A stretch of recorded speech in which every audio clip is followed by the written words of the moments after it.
todos.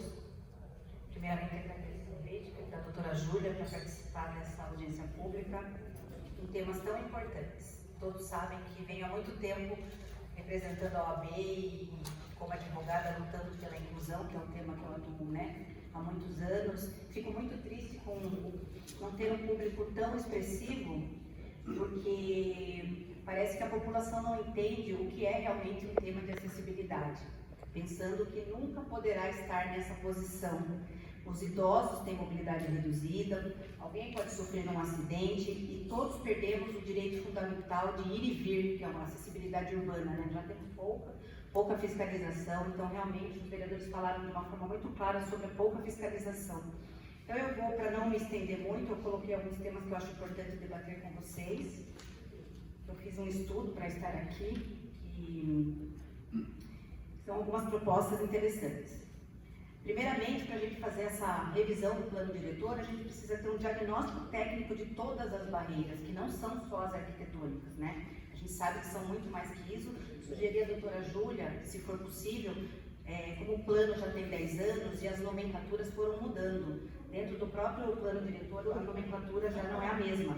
Hoje são pessoas com deficiência e não pessoas portadoras de necessidades especiais.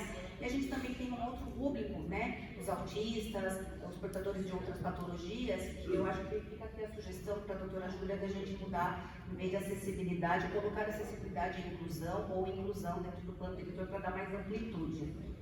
E esse diagnóstico técnico é importante porque a gente precisa realmente de uma equipe técnica para entender para onde vamos daqui a 10 anos. Não adianta só ter o plano diretor e depois não ter um diagnóstico preciso. Então, dentro do plano diretor, ter, que a gente vai fazer o diagnóstico completo das barreiras arquitetônicas, de comunicação, atitudinais, principalmente na área educacional. A gente precisa realmente ter um letramento de acessibilidade e inclusão, Porque nós não aprendemos isso na escola. Então, acredito que temos que trabalhar isso no plano diretor. Aí a doutora Júlia já citou algumas coisas, vou repetir, mas vou citar só os temas que eu estudei. Normas obrigatórias de desenho urbano acessível. Foi falado aqui dos loteamentos fechados. Tenho sido muito procurada por famílias, que possuem portadores, cadeirantes, que estão comprando esses empreendimentos e estão judicializando por falta de acessibilidade. Quer dizer, se vende para as famílias algo que não se concretiza quando se entrega. Já estamos judicializando, os juízes, graças a Deus, aqui da nossa comarca estão dando grande causa, só que isso teria que ser visto antes, na fiscalização, Na fiscalização. Só um adendo, nós legislamos a matéria e uma coisa que me impressionou muito foi realmente, na questão da acessibilidade, o aterramento da fiação. Na verdade, passaram por cima disso, porque os novos empreendimentos imobiliários seriam obrigados a fazer o aterramento da fiação para não ter mais aquele poste gigante, só aquele postinho de iluminação, para dar mais acessibilidade na calçada. Mas, segundo o que eu ouvi do próprio pessoal do executivo na época, isso ia causar um custo muito enorme para a pessoa, para o empreendedor, Eu imagino, mas o custo, se todo mundo judicializasse realmente o que está errado, o preço é bem mais caro, Porque a população ela precisa entender que ela tem que, além de reclamar, de pedir, ela tem que judicializar. A judicialização é a única forma das políticas públicas serem cumpridas hoje, Então, dando continuidade, obrigada. A fiscalização efetiva. Tive algumas reuniões na prefeitura, representando a OAB, nessa área. Fiquei muito triste porque tinham várias pessoas, um público enorme para receber a comissão, mas ninguém sabia nada que me respondia, quem fiscaliza, porque não atua, porque a calçada está quebrada, porque não passa cadeira. Sabe assim, quando você percebe o despreparo?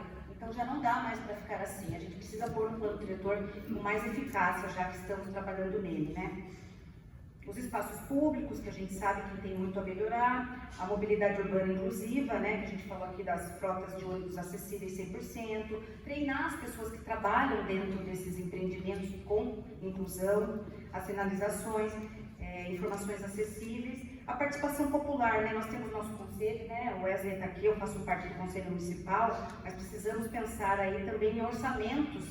Para nós, Wesley, a gente sempre fala para que a gente possa atuar melhor, não sei se no plano a gente consegue também colocar isso. A área rural, se na área urbana está difícil, Não sei se alguém já tentou andar de cadeira de roda numa área rural. Então, acessibilidade é direito de viver em qualquer lugar. Temos que pensar isso no plano diretor com urgência, porque a gente tem uma extensão territorial enorme de área rural Itapetininga e o plano, a gente tem que pensar nisso. Porque a gente não imagina quão difícil é a mobilidade realmente na área rural. Uma parte, doutora, primeiramente, boa noite a todos. Eu ia tocar nesse assunto, parabéns por pautar a zona rural, que tanto sofre aí, tantas pessoas, principalmente as pessoas deficientes, sendo que nós não temos uma estrutura para as pessoas normais, imagine para os deficientes. Sim. Muito obrigada por pautar isso. Vamos trabalhar nisso, Com certeza. Obrigada.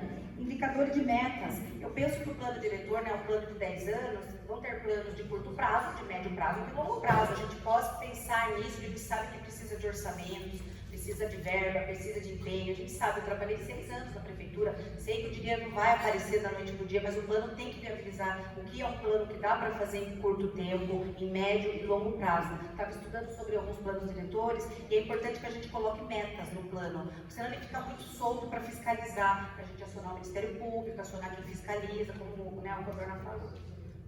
Só fazer reuniões periódicas, assim como o direito da lei de responsabilidade fiscal, que exige trimestralmente a prestação de contas para que a gente avalie as metas que estão sendo alcançadas. Sim, a gente tem que montar esse grupo, né? O grupo fiscalizador. O pessoal ali, o pessoal, como é mesmo? Fórum da cidade. Para fazer essas reuniões constantemente, né? Ao longo dos 10 anos tem que ser feito isso daí. Eu pontuei isso, que eu acho que vai assim, acrescentar, que a forma de fiscalização do plano diretor, ele tem que estar lá dentro. Tem poucos pontos no nosso plano. A gente precisa aumentar como é essa fiscalização do executivo, dos relatórios obrigatórios que tem que ser enviados em prazo. Quando se tem prazo, é mais fácil fiscalizar. Você tem que amarrar um pouco o plano. Eu senti que ele está meio solto em termos de prazos. Acho que a gente pode pensar nisso juntos, né? Tanto da parte da Câmara, do Executivo, controle judicial, transparência e controle judicial, e a responsabilidade pelo descumprimento. A gente tem legislação de descumprimento, mas o plano pode também, eu acho, dar uma amplitude nesse termo, tá? Eu tenho esse documento aqui, depois entrego para a doutora Júlia, mas vamos trabalhar juntos hoje nesses temas. Obrigada.